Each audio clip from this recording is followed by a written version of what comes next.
बिस्मिल्लाहिर्रहमानिर्रहीम।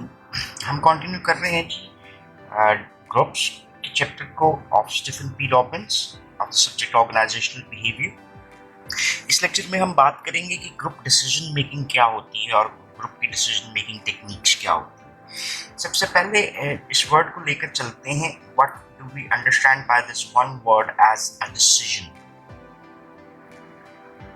Decision is a choice between two or more than two elements। ये तो हो गया जी हमारा decision. Just take an example, अगर हम बड़ा सिंपल सा एक सिनेरियो डेवलप करते हैं कि जी हम फास्ट फूड रेस्टोरेंट पे गए और क्या खाना है।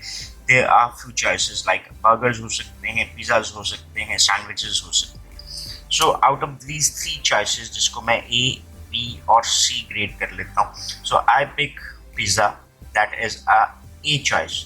तो मैंने क्या किया, I have made a decision that I will take pizza.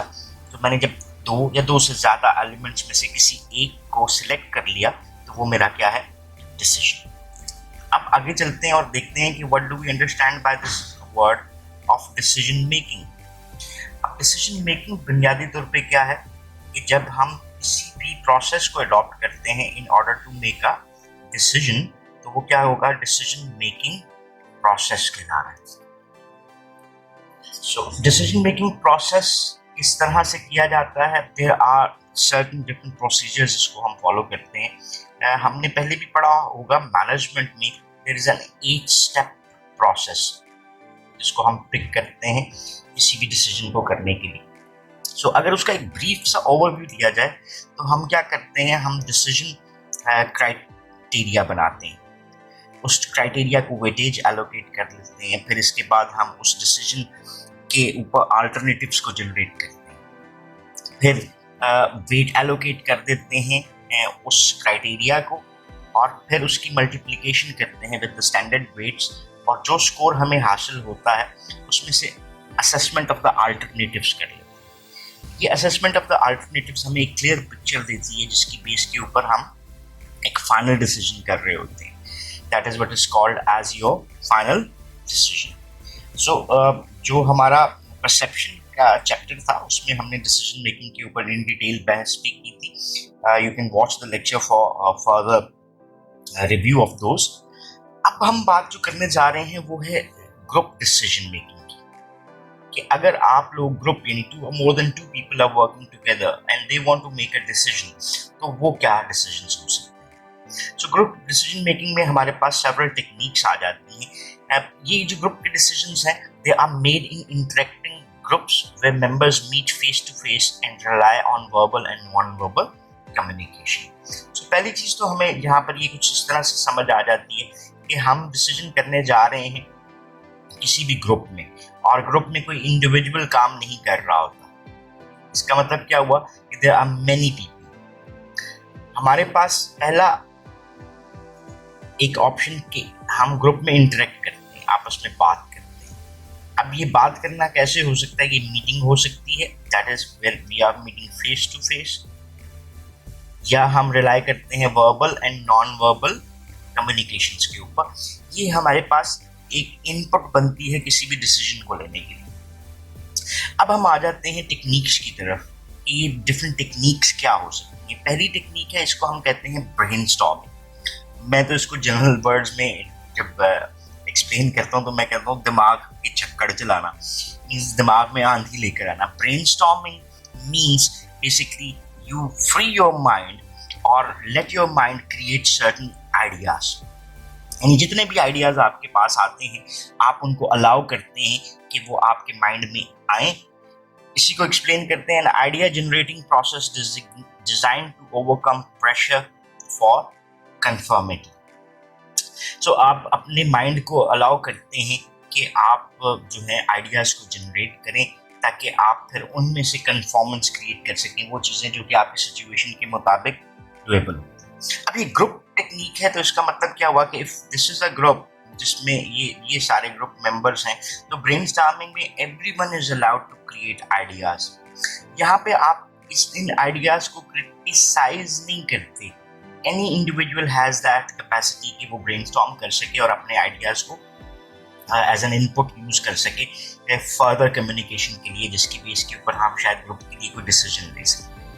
So this is one very good technique which is used in groups to create more and more ideas, जिसके बारे में हम फिर फर्दर डिसीजंस की तरफ जा सकते हैं कि which are good और which are bad. दूसरी टेक्निक है, इसको हम कहते हैं NGT, that is called as nominal group technique. ये कैसे काम करती है? Work by restricting discussion during the decision making process. यहाँ पे आपके लिए जो एक बेसिक एलिमेंट है डिस्कशन का among the different members of the group, उसको रिस्ट्रिक्ट कर दिया जाता है और आप आपस में बहस नहीं कर सकते. Each individual can have his own input regarding the specific matter जिसके बारे में आप डिसीजन करने जा रहे हैं. So each member will be physically present. यानी जो हमारे पास ये जो ग्रुप डिसीजन मेकिंग टेक्निक है, as a nominal group technique जिसको हम कह रहे हैं, उसमें तमाम लोग प्रेजेंट होंगे, लेकिन हर इंडिविजुअल किस तरह से काम कर रहा है, हर इंडिविजुअल इंडिविजुअली काम करता हुआ आपको नजर आता है इस टेक्निक में. ये तो हमारे पास दूसरी टेक्निक होगी. तीसरी टेक्निक जो हमारे पास आती है ग्रुप डिसीजन के हवाले से, वो है इलेक्ट्रॉनिक मीटिंग. जैसे हम अगर टीम के ऊपर, टीम 360 के ऊपर क्लास ले रहे हैं, तो हम इलेक्ट्रॉनिक मीटिंग में हैं. हमारे पास डिफरेंट सॉफ्टवेयर्स आ जाते हैं, लाइक स्काइप मीटिंग आ जाता है, WhatsApp has been used more and more, WhatsApp calling, ठीक है. नेट मीटिंग पुराना सॉफ्टवेयर है जिसको पहले से यूज किया जाता था इस सारे प्रोसेस के लिए, उसको हम एज अ टेक्निक यूज करते हैं. सो इलेक्ट्रॉनिक मीटिंग में हम कंप्यूटर्स को यूज कर रहे हैं to hold large meetings of up to 50 people. So इसके लिए सॉफ्टवेयर का यूजेज जो है वो भी डिफर कर सकता है कि आप किस अंदाज में चीज़ों को एज अ लेकर चलना चाह रहे हैं, और उस मीटिंग में आप चीज़ों को असेस कर सकते हैं, डिस्कस कर सकते हैं और फिर फर्दर प्रोसीड कर सकते हैं towards the finalisation of any decision. Next हम देखते हैं कि इवेलुएटिंग ग्रुप इफेक्टिवनेस किस अंदाज में आती है. हमने प्रीवियसली डिफरेंट एस्पेक्ट्स को देख लिया. हमारे पास टाइप्स ऑफ ग्रुप डिसीजंस जो आ रहे थे वो क्या थे? Interacting, brainstorming, nominal decision making and then electronic.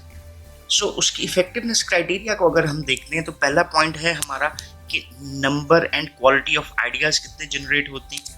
दूसरा हमारा बनता है कि सोशल प्रेशर क्या है. तीसरा उसकी कॉस्ट है रिगार्डिंग मनी. चौथा हमारा रिलेट करता है that is with the speed of decision making process. पांचवा फैक्टर हमारा बनता है जी task orientation. Sixth factor is potential for interpersonal conflict. और सेवंथ है जी कमिटमेंट टू सोल्यूशन. और eighth is development of group cohesiveness. So अगर हम इसको देखते हैं इंटरेक्टिंग, तो number of quality of ideas में ये लो है. Brainstorming is moderate. और नॉमिनल डिसीजन मेकिंग में आपके पास number and quality of ideas is comparatively high. और similar is with the electronic means के आपके पास इस मेथड में भी आपको number and quality of ideas high मिलते हैं. सोशल प्रेशर इंटरेक्टिंग में हाई है, ब्रेनस्टॉर्मिंग में लो है, नॉमिनल में मॉडरेट है और इलेक्ट्रॉनिक में लो है. इसी तरह से मनी कॉस्ट जो है इंटरेक्टिंग, ब्रेनस्टॉर्मिंग और नॉमिनल डिसीजन मेकिंग की लो बनती है. लेकिन इलेक्ट्रॉनिक मींस जब हम यूज कर रहे हैं तो उसके लिए इक्विपमेंट भी आपका यूज हो रहा है, इंटरनेट भी आपका यूज हो रहा है, तो उस हवाले से इस किस्म की मीटिंग्स की जो कॉस्ट है वो हाई हो सकती है. स्पीड के हवाले से बात करें तो पहले ये तमाम के तमाम मेथड मॉडरेट हैं. टास्क ओरिएंटेशन की बात करें तो लो इंटरेक्टिंग के साथ, और देन बाकी ब्रेनस्टॉर्मिंग, नॉमिनल और इलेक्ट्रॉनिक डिसीजन मेकिंग में ये हमें हाई नजर आती है. Then potential for interpersonal conflict हमें हाई नजर आता है इंटरेक्टिंग के साथ, कि इंटरपर्सनल कॉन्फ्लिक्ट्स निस्बतन इंटरेक्शन में ज़्यादा हो सकते हैं, बिकॉज हम फेस टू फेस जब डिस्कशन कर रहे हैं, इंटरेक्ट कर रहे हैं, तो वहाँ पर आपको प्रॉब्लम्स क्रिएट होती हुई मिल सकती हैं. ब्रेनस्टॉर्मिंग में ये लो है बिकॉज आप अपने आइडियाज जनरेट कर सकते हैं, डिस्कशन उस तरह से नहीं इसमें अलाउ होती. और बाकी जो नॉमिनल और इलेक्ट्रॉनिक है उसमें मॉडरेट लेवल है.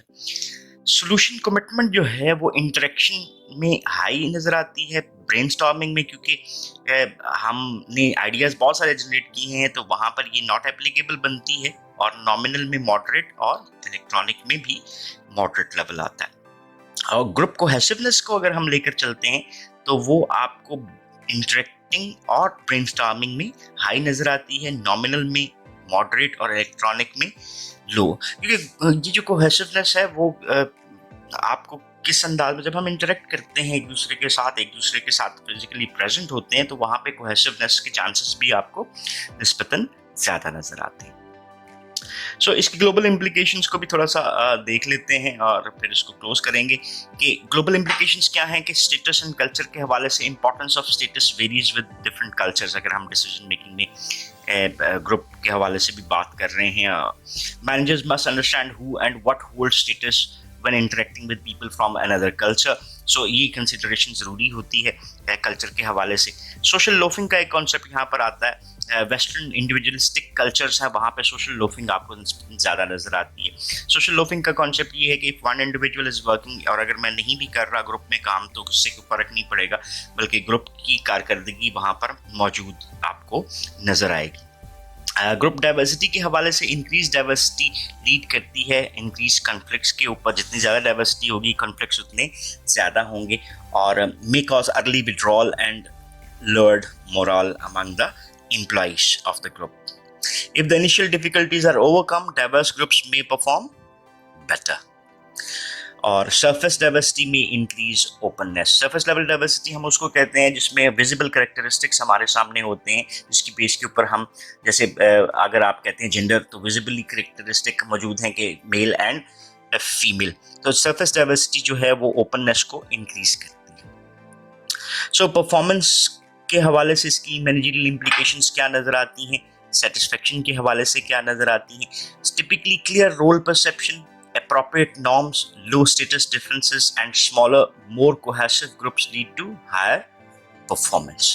So नॉर्म्स में हमने अभी इस तरह से डिटेल में बात नहीं की, लेकिन सेटिस्फेक्शन के हवाले से इंक्रीज होती है जहां पे हाई कॉन्ग्रुएंस नजर आती है between boss and employees perception about the job. अगर वो सेम पेज के ऊपर है तो सेटिस्फेक्शन ज्यादा नजर आएगी। Not being forced to communicate with lower status employees, तो भी आपको सेटिस्फेक्शन नजर आएगी, बिकॉज फोर्सफुली किसी को नहीं इंटरेक्ट करवाया जा रहा विद एनी लेवल। और स्मॉलर ग्रुप साइज में भी आपको सेटिस्फेक्शन निस्बतन ज़्यादा नजर आती है। So that's all for this lecture. If you still have any question और क्वेरीज, तो you can ask in the comment section and we will definitely love to answer those. Thank you very much for watching this lecture. Have a nice time. अल्लाह हाफिज।